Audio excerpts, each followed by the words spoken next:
Good afternoon, everyone. I would just like to take a second to thank everyone who has joined in today to learn about the cyber landscape in today's business environment. My name is Manny Carmona from W3, and next to me is my good friend Nathan Ginter from Vine IT. How's it going, Nate? Doing well, doing well. Thanks for inviting me, Manny. It's a great facility you guys have here. Yeah, absolutely. Nate, do you want to go ahead and start and give a little background on yourself and how you got involved in the cyber securities? Sure. So I've been doing IT for about 17 years now. When I came up, I worked for a company that was very heavy in the medical industry. So HIPAA regulations and the what they call the HIPAA security rule were becoming a very big thing. And when we started, progressing as a company, more and more of our clients kept coming to us and saying, "Hey, what do we need to know? What should we be aware of? Not just from an actual security perspective, but from a compliance perspective. From what is the Office of Civil Rights, which are the people that actually enforce HIPAA laws? What are they going to be looking for? And how can we protect ourselves against, not only the threats that are out there, but also, audits or liability in the event of a breach?"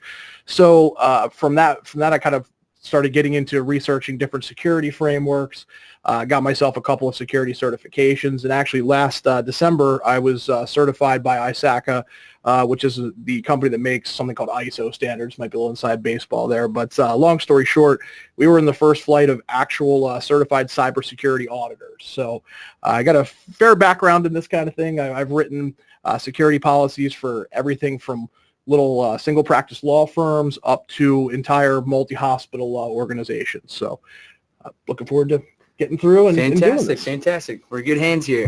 So let's get started as to why cyber liability has become a real son of a breach. We're going to go ahead and start off with as we keep going, we have a little question box, so feel free to type in and we'll get to those questions at the end of the presentation. So what we'll be addressing today is that we're going to be understanding the growing state-specific cybersecurity regulations, how the cyber insurance market has grown. We're going to explain the insurance coverages, a little exposure checklist, as well as an overview perspective of cybersecurity and the proper precautions that can be taken. So we're going to start off with discussing what the ABA's Formal Opinion 477 is. So basically what this says is that there are two general reasons as to why law firms are targets. Firms obtain, store, and use highly sensitive information about their clients, as well as not having superior safeguards in place to protect that information. The information in a firm's possession is most likely to be of an interest to a hacker due to very increased reasons of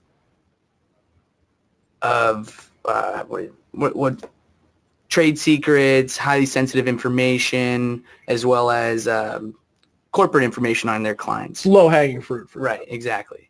So another statistic that we want to throw out there is that the ABA has done a few researching testings and come back that 22% of firms were breached last year.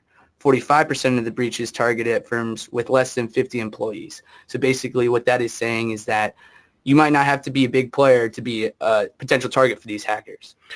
That's something I run into quite a bit in what I do as a managed service provider and cybersecurity guy. When we go around to clients that, generally speaking, our firms that we manage are less than 50 employees, and there is a really strong feeling a lot of times until we do an educational piece to really let them know, hey, almost half of the breaches are actually targeted at you guys.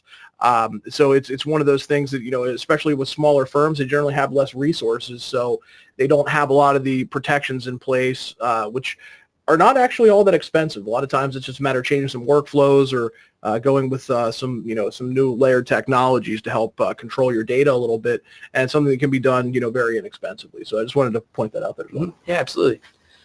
So we transition into what are the reasons as to how this has grown, what are some regulations that are getting in place that provide protection for individuals' information. So it's been growing at a very increasing rate in all directions: cyber attacks, cybersecurity, cyber insurance.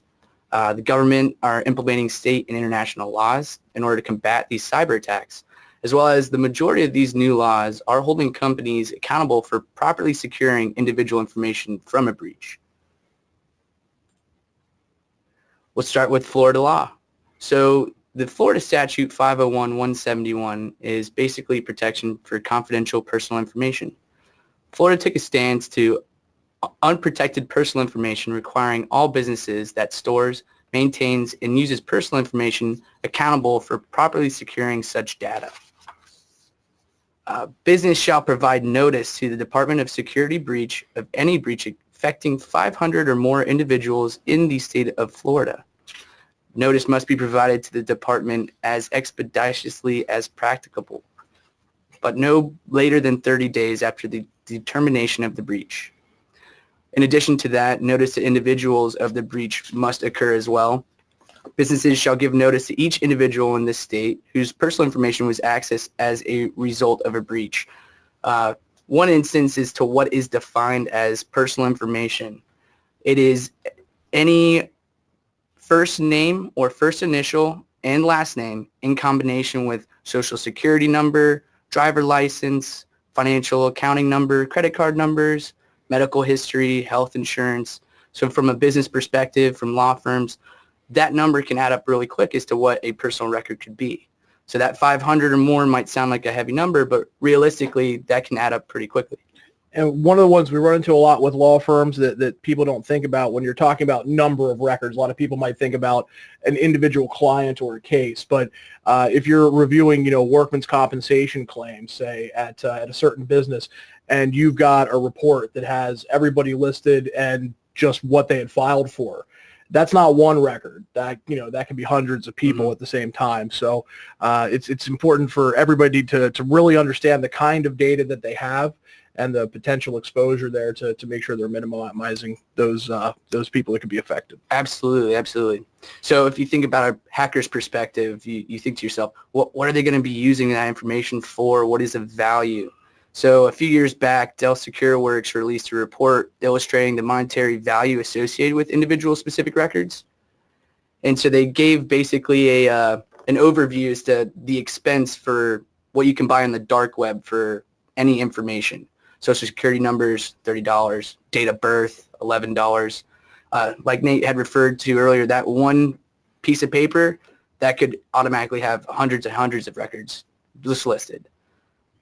Again, health insurance, MasterCard, credit card numbers. The dark web has access to all types of information. A full identity kit, $1,200. So as cyber has been increasing in relatively all exposures in all industries, more and more states are coming up and developing regulations for companies to adhere by.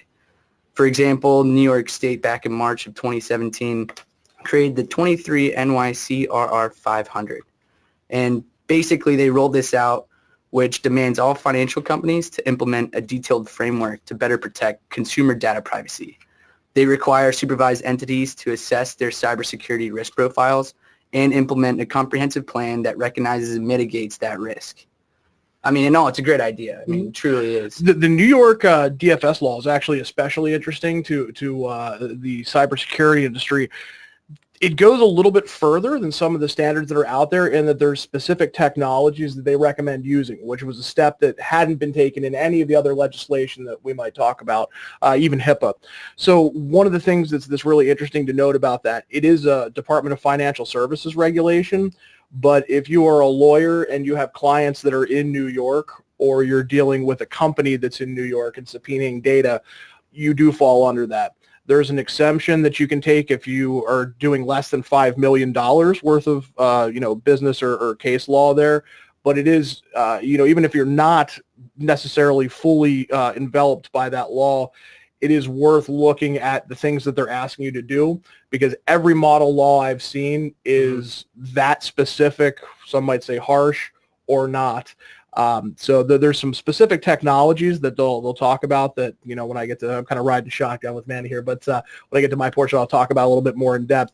But even though it might seem like something in New York State doesn't apply to you, it's very interesting to watch that legislation, just because it is serving as a model for several that are coming, statewide now. But as we all know, the Fed's going to get interested in that eventually. Mm-hmm. Yeah, absolutely. Absolutely. So there truly is a reason why regulations are kicking in, requiring businesses for notification laws, create a safe cyber stature for their individuals to protect individual information, and for a good reason, because the cyber threat, it's real. Everyone's affected. All industries are exposed to this, and it can be very costly. So a cost of a data breach per compromised record, again, that record, first name, last name, and following one of those address points, $148. On average, it takes a business 196 days to detect a breach. So 196 days, it's, would you say, good wiggle room for a hacker to get in there and see what they have going on? It sure is, and it's also a scary statistic because if you think about how long most businesses actually, how far their backups go. So, if you detect a virus that you got yesterday, and let's say it infects your whole network or one of your important servers or PC Law or LexisNexis or, any of the things that, it can really pull a lot of your client data. It's great if you found it yesterday and what just happened yesterday, you can roll back to a backup from last week. If they've been on your system and you've been infected for 5-6 months or even a month, most people don't think about that when they think about their backup and recovery plan. They don't think about planning for those long-term eventualities that may occur. And, some of it's a cost-benefit scenario, but it's something to definitely be aware of when you're thinking about your security posture is, hey, it is possible that, people could be, really reviewing our systems for quite a while. And, what is our strategy to combat that if we can? Right. If you think back to that original regulation of Florida state law of notification, the more time that they have in your system, the more people you have to notify, the more money that you're paying out. And unfortunately, it keeps on increasing. Mm-hmm. Absolutely. So now, Nate, I know you mentioned a lot about HIPAA. Would you like to dive in and give us a little overview on what that stands for? Sure. So it's the Health Insurance Portability Act, which was enacted ostensibly to sort of better patient access to records and sort of define a framework for digitally providing, you go to a hospital today, everybody's using electronic medical records. Even 10 years ago, that wasn't necessarily the case, but this really, put that in place and made it a large incentive for doctors' offices to do that. Around the 2010s, there was actually about $30,000 to $40,000 per doctor that was being given out in tax credits for doctors' offices to implement those modern systems. So along with that is going to come in, need for, better standards in how people are managing their data and also, the privacy surrounding that data. So it was actually created by the Department of Health and Human Services, and it's broken up into two different rules. The privacy rule, which establishes national standards for the protection of health information, and the security rule, which establishes a national set of security standards protecting health information that is held or transferred in electronic form, those electronic medical records. One thing that's really interesting to note about these standards is that if you go look at HIPAA, you go look at New York DFS, they are definitely the same bones and most of the same skeleton. So, you're going to see 95% of it is exactly the same. You could just replace financial data with, health and medical record data. They're built to be very much hand in hand. So you're gonna find it's not just one organization that's kind of saying, wink, wink, nudge, nudge, we need to get you to start paying attention to this. It's that they're coming at you from almost every industry vertical that's out there. So where most of the law firms fall into, in relation to HIPAA is as what's called a business associate. So it's an entity that performs functions or activities involving protected health information on behalf of a covered entity. So that could be something like representing a doctor in a malpractice suit, bring a malpractice suit against a doctor.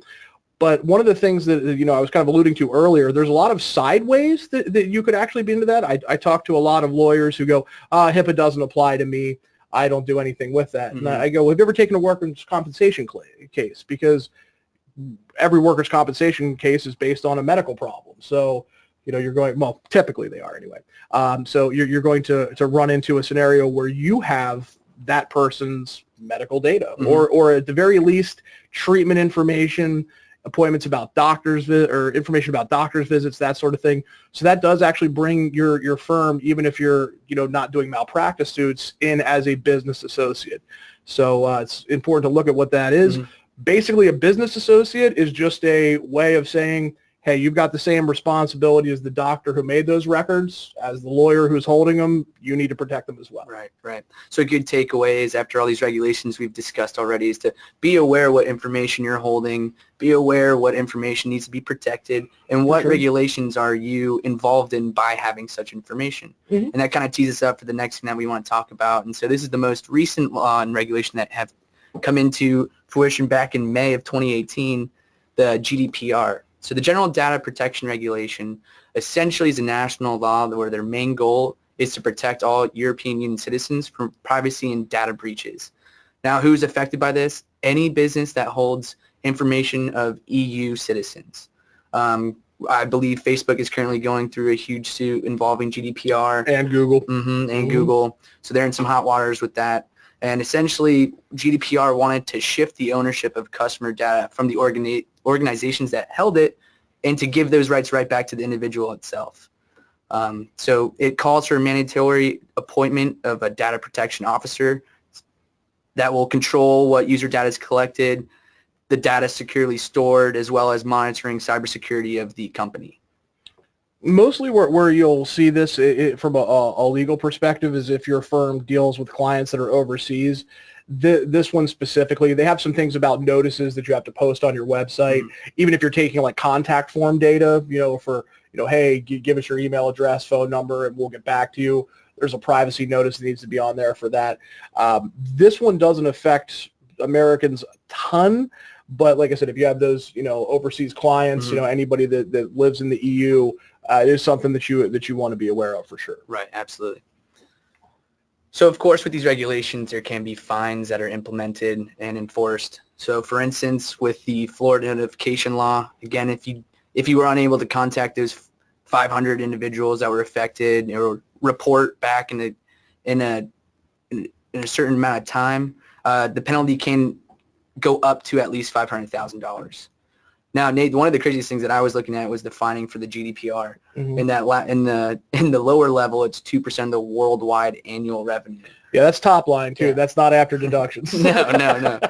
That's one of the reasons they estimate that the Facebook and Google ones are both worth about $8 billion. Yeah. They did not take the level of I'll say scrutiny that the European Union was going to do very seriously. They were very much used to America, where they're pretty much allowed to do whatever they want. And day one, they were not ready, and they got steamrolled. Oh, big time. So as well, HIPAA fines can range depending on the violation, with upwards of max penalty of 1.5 million. And they do a certain thing that I appreciate to enhance cybersecurity, and that is no matter the size of the breach, they post on their website under what they call the wall of shame. So you'll forever be written as non-compliant.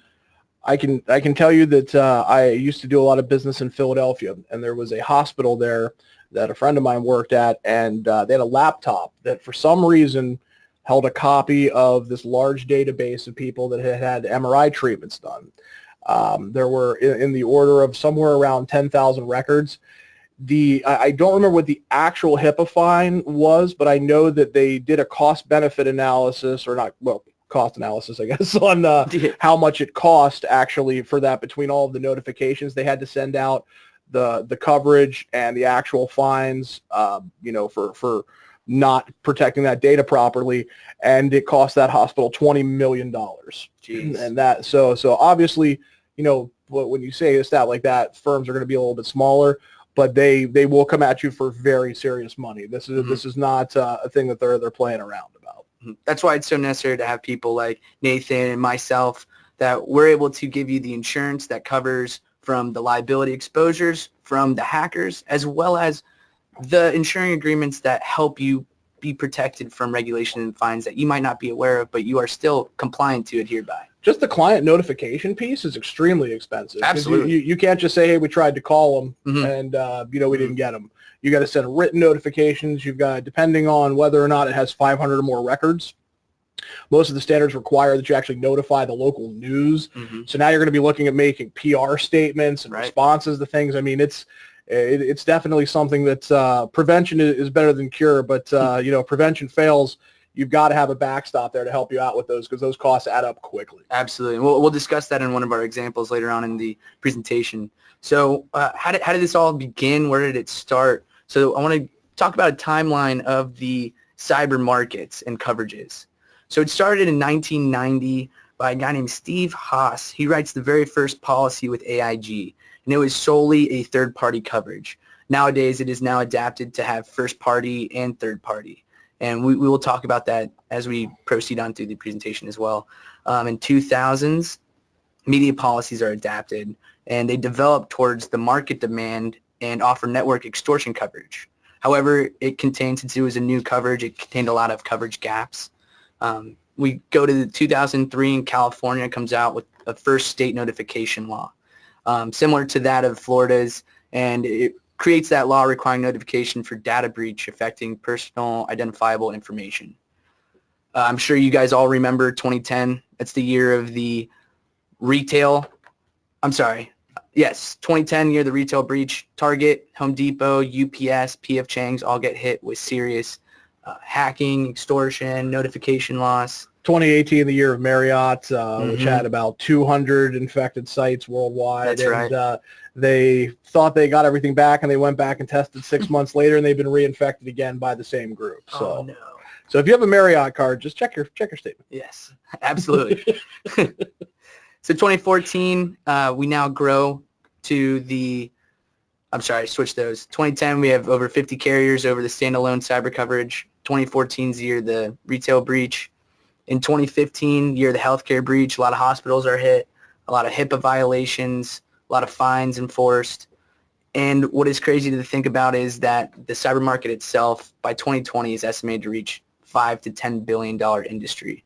That says a lot. A lot of people have projected hackers are going to increase more costs. I think that number is low. I think we'll hit that by the end of the year this year. Really? That's crazy. That's crazy. So the question is, what is causing such a rapid increase for cyber in industries? Businesses are becoming more and more reliant on technology. I mean, how often are you logging into your computer, on your phones, emails, nonstop, consistently?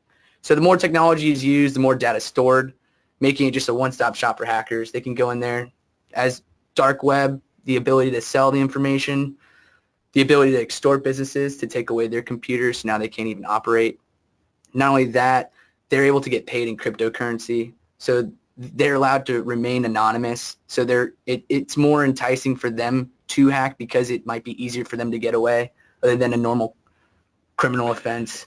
It's funny to try to explain this concept, but basically there's a lot of places in the we'll say Eastern Europe area where it's not actually illegal to run entire shops that are dedicated to doing things like ransomware, crypto lockering, and hacking. So if you can imagine, I run an IT company where, we do management for companies. So if you have a problem, John can't open an email, or, I'm getting this error message. Can you hop in and take a look? Absolutely.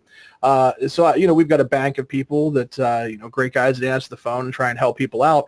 There is the evil, Star Trek, Mr. Spock with the goatee version of that out there, where these are legitimate businesses that are operating under their country's laws, where there's literally a guy with a headset, when you see that pop up, hey, call this number, you've been infected, and they're trying to trick you into doing things. There is a real person that's going to answer at that.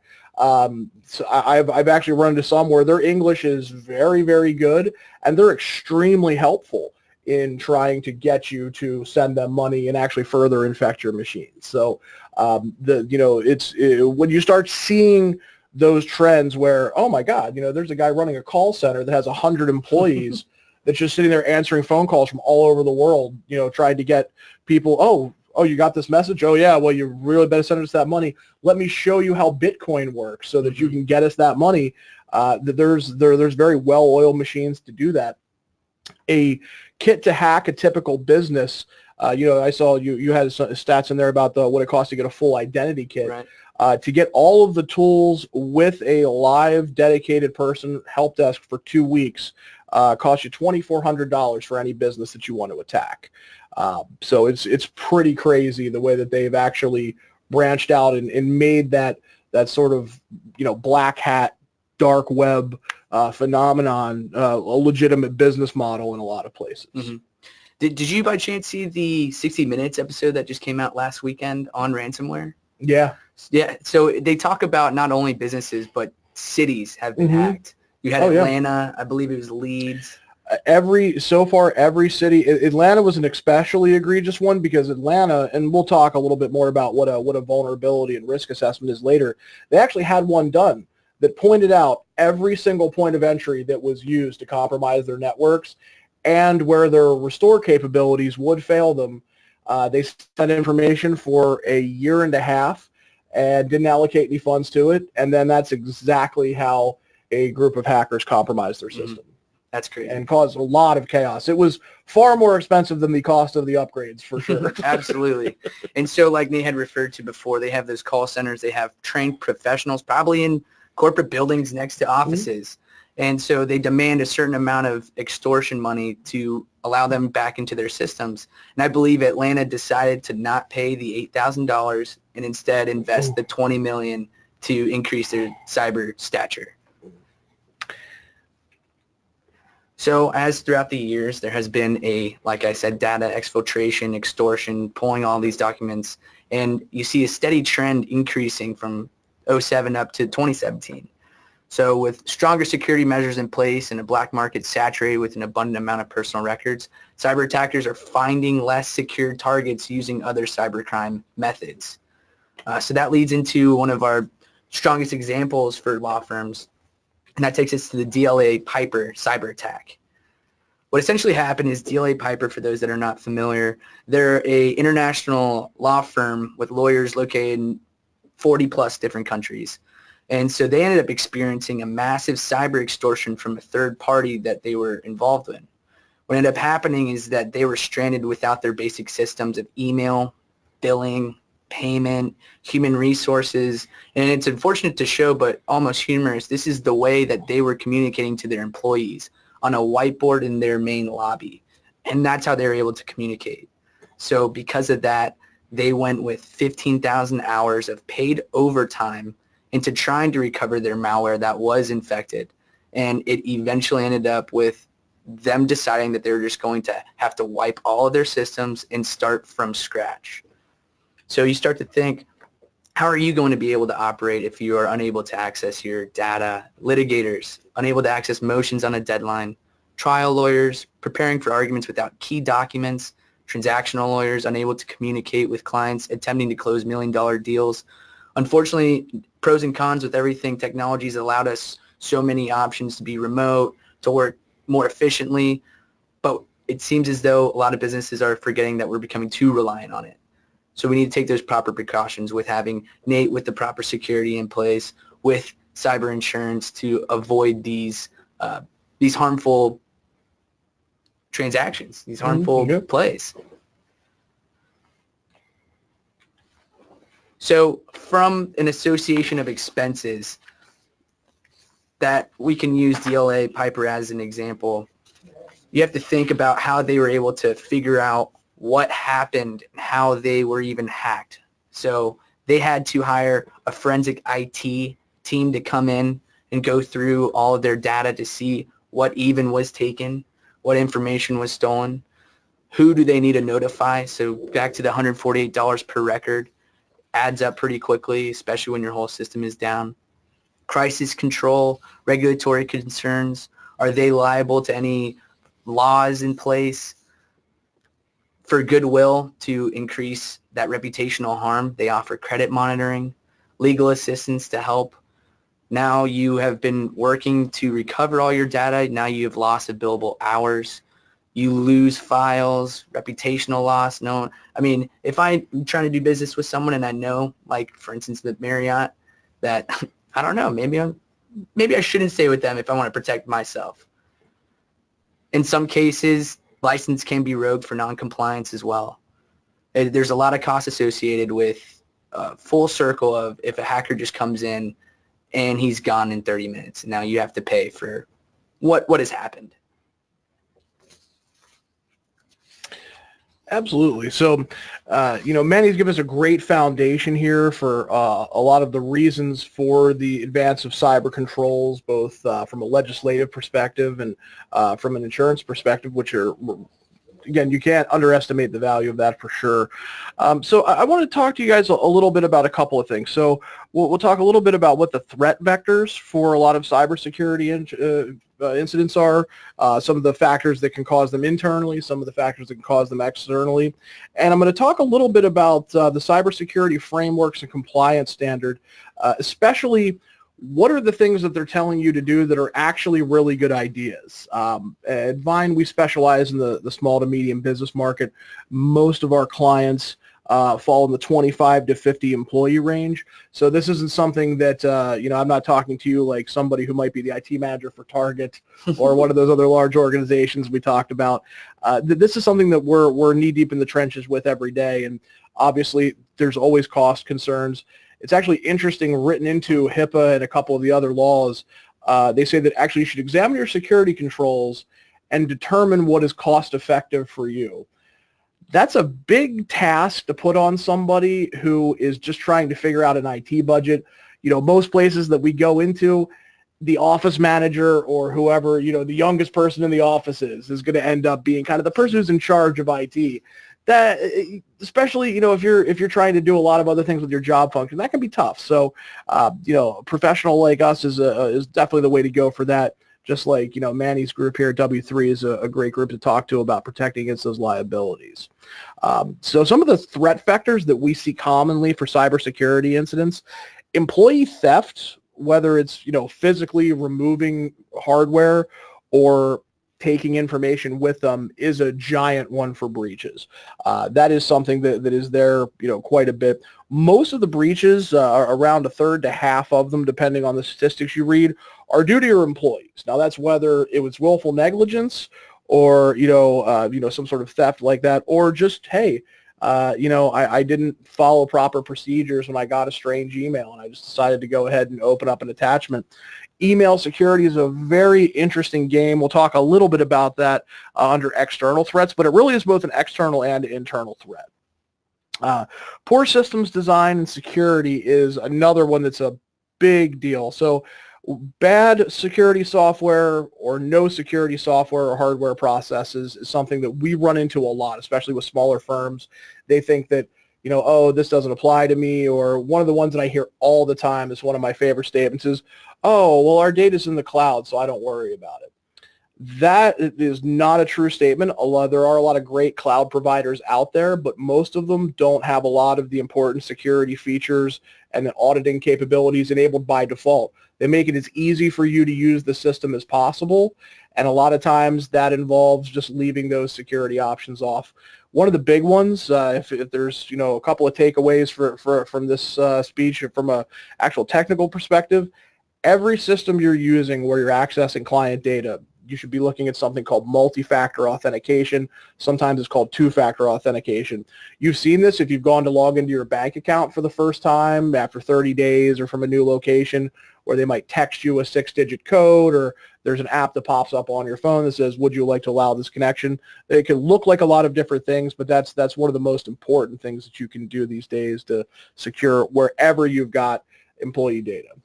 Yeah, I just want to piggyback off of what Nate just commented on. A lot of these procedures that he's talking about when filling out a cyber insurance application gives you the discounts and they credit you. So your cyber insurance becomes cheaper.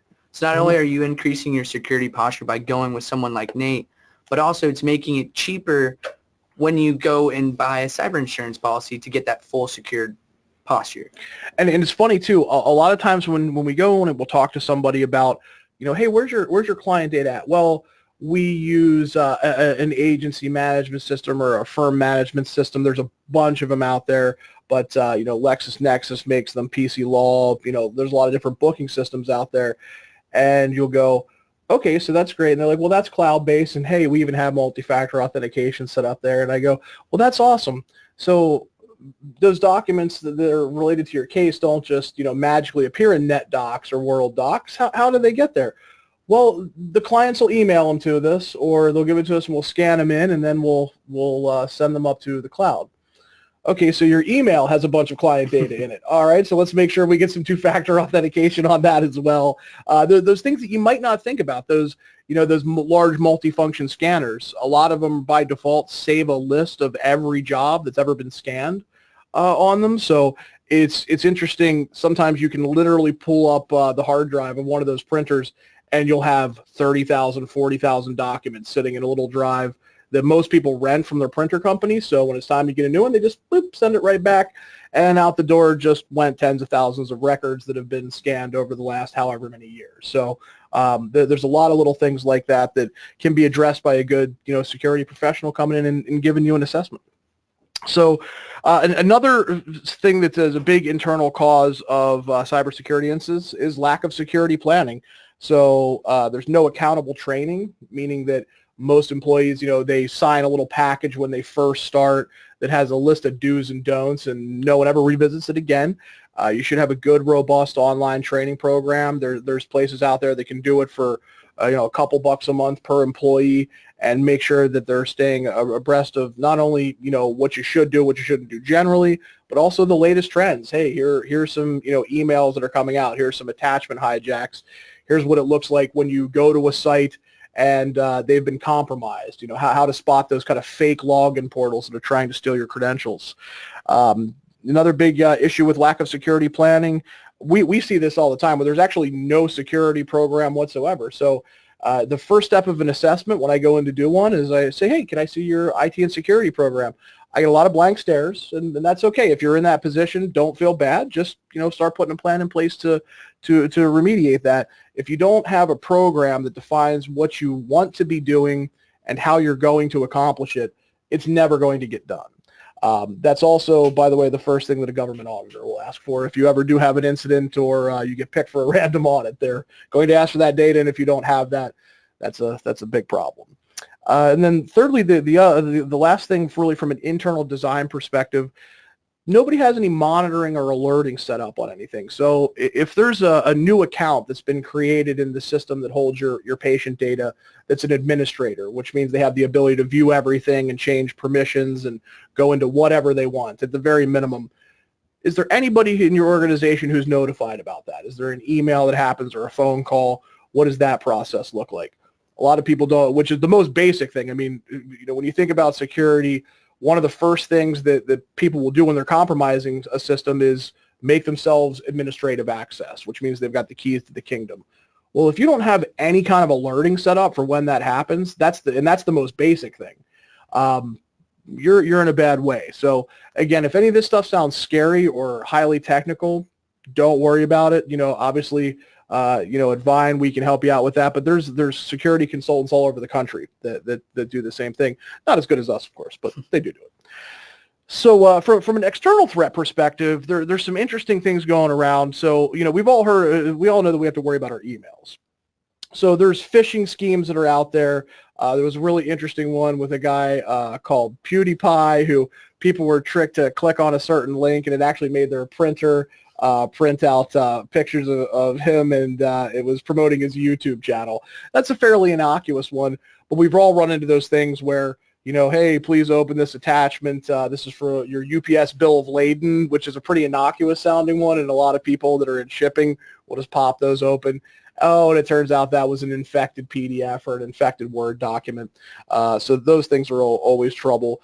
Although one of the growing trends and one of the more effective ones is something called spear phishing, which is very similar to the last tactic, except for they'll go in to your actual organization. They might email somebody from your organization. Most places, and I know my company does this, you have a standard signature. So there's a certain way that emails from your company look. So what they'll do is they'll do a little reconnaissance, find out what that signature is, and they might even go check your website or look at other lists or news articles to find out who would be somebody in your organization who might have some financial control over things and who might have some executive control over things. So think like a CEO and a CFO, or the president and a controller. And what they'll do is they'll actually send a message that looks like it's from the CEO using a tactic called spoofing. You can send out an email that says bill@microsoft.com in the from field, and depending on the level of security that you have, it may get through. So it's not hard to make it look like it's coming from someone else. They've kind of adapted that technology, and now they will go, hey, we had this happen actually in our organization. Somebody figured out who our CEO was, and they emailed our controller and said, hey, we need to pay this vendor bill for $20,000. Now, thankfully, our controller's a very sharp lady, and she did not for that money without checking, over the phone first. But it is something that happens, and these emails will look like they really do come from somebody in your organization. There's also website impersonation, which is another thing that's been a very popular tactic. So you'll get an email with a link. If you're trying to log into Microsoft.com, you'll log into Microsoft, and you won't notice that there's two Fs. So it looks pretty close. And they've actually copied the website exactly to make sure that, they have all the fine details down to get you to put in your login credentials there. And there's a number of different firewall and what they call proxy technologies out there. It can help you identify those websites, but the best is good old-fashioned human training, teaching people to recognize most of these places are foreign. Even the really good ones, there's usually something that's off. You go to the page, there's an image that's not loading correctly. Something's a little off kilter. We're pretty symmetrical here in our website design in America. They get a little wonky looking. So helping train people for that's another great thing as well. And then like I said, the other thing that can happen is those dark web help desks with the crypto locker, fake Microsoft alerts, and the last one, it's rare, but it does happen. It's about 5% of breaches is physical theft. The one I talked about earlier at the hospital in Philadelphia. They actually, it was somebody who literally stole the laptop out of the MRI room. So those do also happen. So, what can we do to prevent these things? What types of activities, so I generally kind of try to build a little bit of that as I go, but one of the things I don't talk about is best practices, because as soon as you start talking about the perfect world scenarios or, here's what X, Y, or Z recommends, people's eyes tend to glaze over. So the bottom line is your firm is legally required to follow the basics of every framework that I've ever seen. So whether, even if you're not doing business in New York or even if you don't have medical data, the basics that they're recommending there for you, as far as having a security program and some other things, that's something that you are required to do and is actually recommended by the Bar Association for ethical reasons to do that, to do your due diligence to protect that client data. So framework standards can give your business the guidance to protect yourself from all manner of threats. And those even include the boring ones like plain old hardware failure or, we're in Florida, as we know, Manny, we get the odd hurricane coming through from time to time.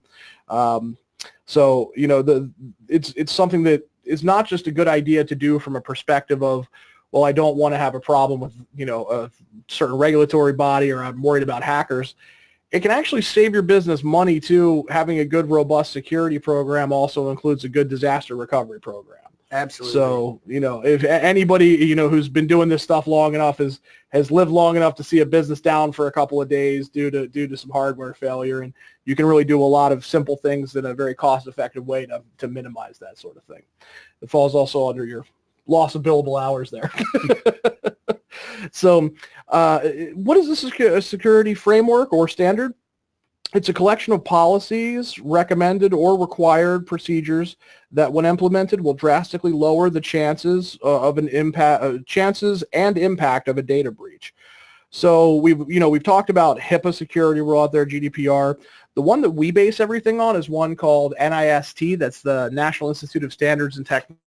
800-53 revision 4, very exciting stuff. But that one is actually the way that the federal government recommends that its internal agencies protect their data. It's very simple but easy to follow, and there's a couple of big concepts that all of these frameworks hit. So number one is to analyze your current security vulnerabilities. Third-party assessment of technology and processes. So you wouldn't, if you think there might be something funny going on with your books, you're not going to call your accountant and ask him to look at his own work. Even if you have an internal IT company, it's a good idea to have somebody come in and just verify them, make recommendations. Even people that are worried about maybe a particularly prickly IT guy, I can tell you that when we sit down with them, I always say, hey man, I know you have some budgetary issues that are probably preventing you from getting some of the stuff you need. Let's sit down and figure out what you really need to do as far as low-hanging fruit, and I'm going to back you up going to the boss to get that. So, we work well with others as well. If you don't have a written security for policy and procedures for what you're doing for IT, you're not secure and you're definitely not compliant. The first two things that everybody in every standard is going to say, have a risk assessment done, and develop an IT security program. So, when you have an assessment done, you want to make sure you remediate those deficiencies that you find. And, all the regulations scale their expectations according to size and scope. When I say, hey, we were going to risk assess, we've got to remediate some deficiencies, people start envisioning hundreds of thousands of dollars or, these big cost items. A lot of it is procedural, and a lot of it has to do with the types of software that you're using and making sure that it's tuned correctly to help you, find those things like, most people use a Windows server background for, logging into their system. Well, with a couple of tweaks, you can make sure that your IT and management are notified every time a new administrator is created.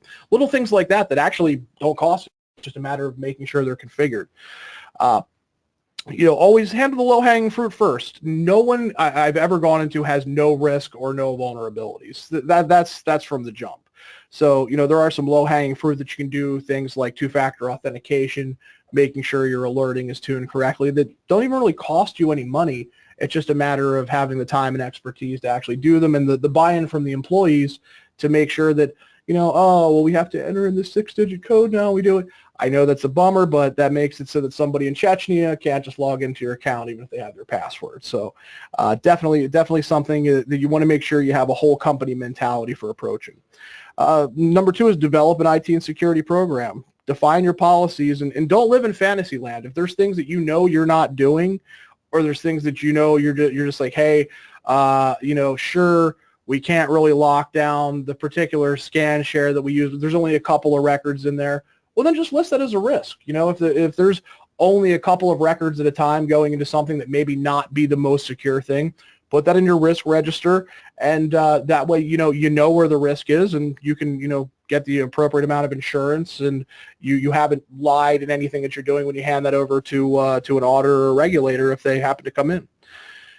And another thing is to make sure that you really, and this is very important for picking how much insurance you need, is defining your risk exposure. So like we said, not everything that's an addressable risk can be remediated right away. Sometimes it might be expensive. Sometimes it might be switching to a new piece of software and you're worried about how long it might take to educate the staff on that and getting everybody ready. So for something like that, you want to make sure you have a plan for it, but hey, we've got some risks sitting out there.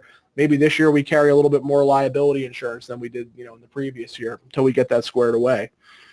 And it's also important to note that cybersecurity is an ongoing process. So, in the early days of HIPAA, for example, we had doctors that were coming to us and go, what do I need to do to meet this requirement? Like, well, there's a lot of things that we can do, for you, but it's a journey, not a destination. It's something we're all, going to be dealing with for quite some time. And, in what I do, I have never done searching for new ways to make things more secure. Obviously, we have a lot of clients that are depending on us to protect them, and so it's a big mission for us, just like your clients are probably depending on you to protect them as well. So from an ongoing perspective, you can work on getting better monitoring and alerting, making sure that your update, patching system, and security improvements are defined and what you want to do for them. Ongoing training for your employees, and a big one is ongoing reporting, making sure that you have metrics that okay, we have all of our machines covered with good antivirus and malware. Here's how many, security incidents or potential breaches we might have had over the last couple of months, so that you can keep constantly refining those things. And the final part that I'll give you is just something that's is what to look for an IT or cybersecurity vendor. Obviously, you want to be looking at their industry certifications. Do they have certifications from Microsoft, CompTIA, which is the Technical International Association, networking companies like Cisco, ISACA, the International Standards and Controls Association? Do they have experience with compliance industry? Or a great IT guy for restaurants might not be the best guy to handle your law firm. So do they have experience with the specific things like, HIPAA, Sarbanes-Oxley, GLBA, GDPR, and, can they give you some good references for those? And lastly, what kind of monthly reporting can you expect from them? Are they going to give you reporting on things like antivirus, patching, updating? And another one that people forget a lot is change management log. So when you have somebody come in and do work, well, our server was having an issue, so we changed a bunch of configuration items. Well, what did they change?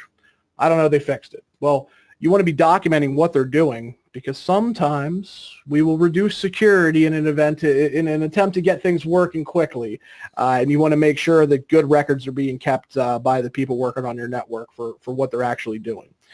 And like I mentioned briefly before, references are king. Try to find somebody who has the similar size of client to what you've got or larger in the same industry with that experience that can really help guide you where you need to be.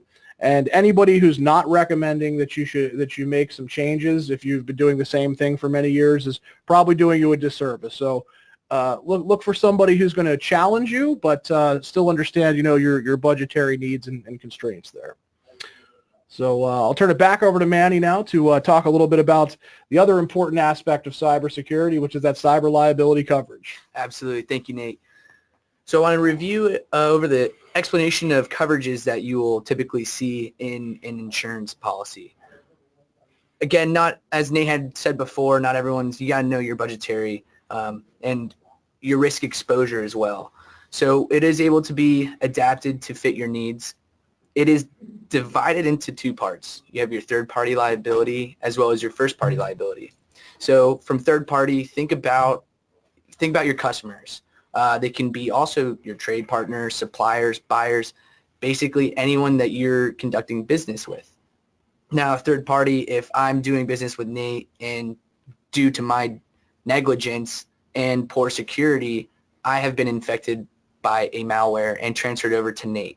So now I am liable because I had not taken the proper precautions and was doing business with Nate. So now he can come back and ask for the return of his losses.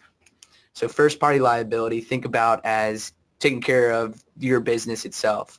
So any liability arising from the internal damage hardware, Nate had a great example from the hurricane storms, any damage to old computers, software, networks, any compromised stolen data, cyber extortion, business interruption, as well as reputational damage. This would all be covered under a first-party liability. So it's broken up, and we're going to discuss those each, and we're going to have some claims examples as well. So third-party liability, it is broken up into three parts: the privacy and security, media, regulatory. And then the first party, it gets a little bit deeper because they want to have that internal coverage for your business. So privacy, breach notification, computer legal experts, betterment, extortion, restoration, public relations, computer fraud. Now, we get into the cybercrime, and this is where, what would you say is the most typical cybercrime that you're seeing out there today, Nate? Most typical is still ransomware. Mm-hmm. That's still the number one. It's the sexiest one that gets noticed the most. But there are some other ones out there, but I'd say it's tossed between crypto lockering, which is the one where you're going to get the notice saying, send me 8 Bitcoins, mm-hmm. or, we're going to destroy all your data in 30 days. Or that spear phishing, that we talked about earlier, those targeted attacks. There's tons of regular phishing that goes on, but that's almost background noise mm-hmm. at this point. The spear phishing are the ones that are really effective, and we've actually seen, people falling for it. And these online offenders, they are definitely not dumb. They are no. very creative with their means as to entering in your network and using your information to better themselves and harm you. So we will proceed with social engineering, fraud, telecom, business interruption, as well as system failure, dependent business interruption, and finally with reputational harm. So in the sake of time, because I want to get to any questions that we'll have, we'll go through this a little bit quicker.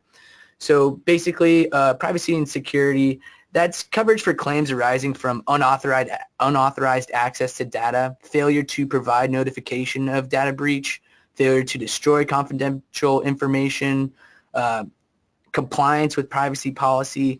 Basically, this is going to be like your main coverage that encompasses any negligence or anything that you did not do your due diligence to protect. And my regular errors and omissions coverage would not cover that, correct? Correct. Okay. So the cyber standalone policy is a more broad form. So these insuring agreements are actually based off of Traveler's newest form. So as of April 1st, they had come out with new insuring agreements, and it worked out perfectly the way that you start out with your internal structure, because as they have listened to the market, recognized the claims and pains, they were able to adapt their coverages. So for one example that I'd like to bring up would be, so the media is also the third-party claim, but they had put into Betterment. And so in Betterment, what they do is it's a coverage for costs to improve a computer system after a security breach, when the improvements are recommended to eliminate vulnerabilities that could lead to a similar breach. So in this claim scenario, an insured's computer system is compromised by ransomware or malware. The forensic providers contain the virus and determine that the source of the infiltration is a vulnerability in the computer system. Upon recommendation from the forensic provider, the insured purchases new software to improve this system security. So that's why both ends are very important. Nate's side, they're going to be telling you, you need the front lines this, you need that, and then you have that insurance to help reduce those costs in order to increase your cyber structure and stature. As we proceed, another discussion would be cyber extortion. A claim scenario would be an insured system is infected with a virus that encrypts the insured's data. A ransom payment is demanded to unlock the system. So the coverage response would be the cost managed to mitigate the incident and, if necessary, payment of the ransom. So in addition to these coverages, a lot of carriers have the opportunity to allow their essential negotiators to come into play. So they have countless of times had to negotiate with these extortionists in order to reduce the payment. Essentially what it is not only coverage for the payment, but also you have that advisory from the carrier's perspective to help guide you through an extortion process. I've actually done that one time, and I can tell you we got them to settle for 1/10 of what they asked for initially. So it is nice to have somebody who can actually do that for you, because sometimes it is actually quicker to do that depending on the state of the network you're working on. Right, right. Another insuring agreement that I like to point out that is new is data restoration. So if a computer virus corrupts the insured software and data, the coverage would come in for the recovery and restoration of the electronic data and programs as well. So again, the cyber, it's valued at 5 to 10 billion, and according to Nate, that's low come 2020. But it's nice and reassuring that these insurance carriers are aware of what's going as the market adapts to the different risks and exposures, that they're able to have those coverages in place. And when you think about this too, in a scenario where something has happened and your systems have been compromised to the point where you can't get your original data back in whatever system it was in, when you have to start rebuilding records from email chains and things like that, the cost and the time there, not only just in that particular action of getting everything back at least as well as you could, it's never going to be 100% again. And then on top of that, you're not really working at that point in time because your employees are going to have to help with that. Right. You're going to, each person fulfilling their function is going to have to really be involved with packaging that data back up and trying to get yourself back up to that perspective. It is, we carry a crazy amount of it due to the nature of our business, but I recommend go as high as feasibly possible for yourself these days. And lastly, Nate had actually brought up a good point with a lot of people transitioning into the cloud. So the last insuring agreement, for the sake of time, that I would like to point out is the dependent business interruption. So we're going to go ahead and just skip through these because I want to get to any questions that anyone has. But essentially what this is anyone that has a third party that they rely on for operations.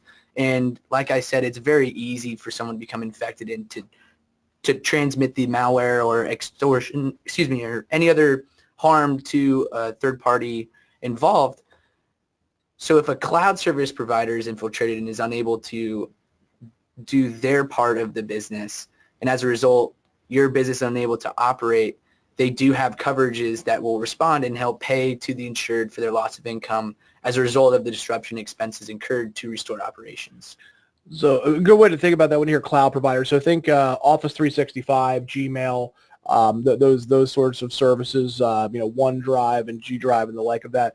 It was actually earlier last month, Microsoft Office in Europe was completely down for an entire band of customers, which were between 100 and 500 users per company, for 3.5 days.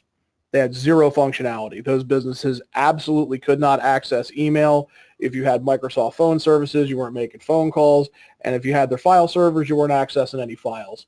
It was a great day to be an employee, bad day to be an owner. Right. That's a long weekend right there. Right, exactly.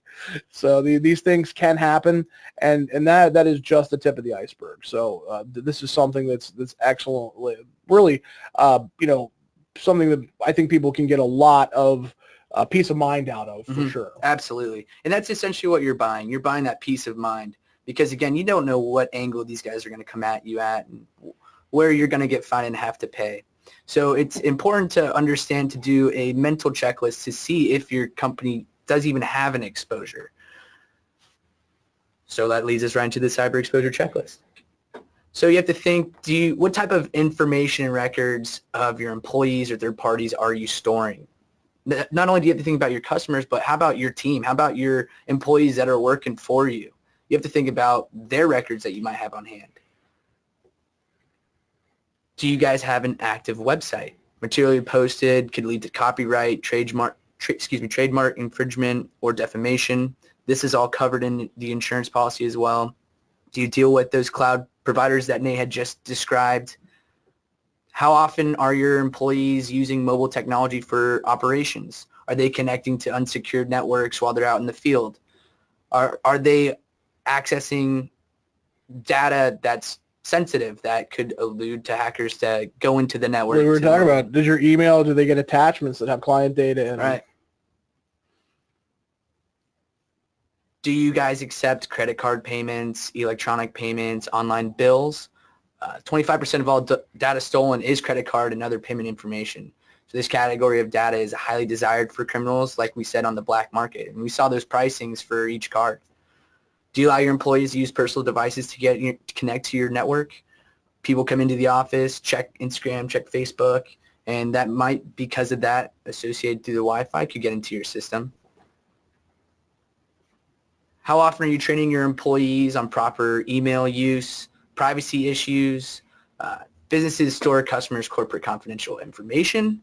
Again, that increases your liability and exposure for, higher risk, higher the reward, bigger pay for the dark web. And does your business have access to online cyber risk management tools? Cyber insurance carriers, like Travelers, have information portals to help your business successfully prevent and respond to cyber events. Such resources include references, materials, news updates, and other tools. So it's important to think about, how confident are you in your security posture, in your defenses? If you're not confident, how confident are you that you will have enough money to pay for those costs, especially with regulations, For sure. notification laws, and that such? So if you answered yes to any of those questions, your business has exposures which may lead to cyber-related claims or suits. So the question asked, can you afford to self-insure these exposures? Are you confident in that? Are you confident in your cyber stature? So I want to go ahead and take a second to thank Nate for his information and his giant brain on this topic. And I want to let you guys know that a copy of these slides and recordings of this webinar will be able to be provided after. Perfect. And I believe they're also available on your website at the Wallace Welsh Wellingham site there. Yes. Perfect. Yep. There's a whole useful archive of them, from what I hear. And our contact information will be available as well there. So if you'd like to go ahead and follow up with us, you can find me at vineit.com. And obviously Manny's available. Absolutely. So again, on behalf of W3, my name is Manny. You can find me at mcarmona at w3.ins. And I want to thank Nate once again. Thank you so much. I really appreciate it. You betcha, my friend. On, man. Have a good one.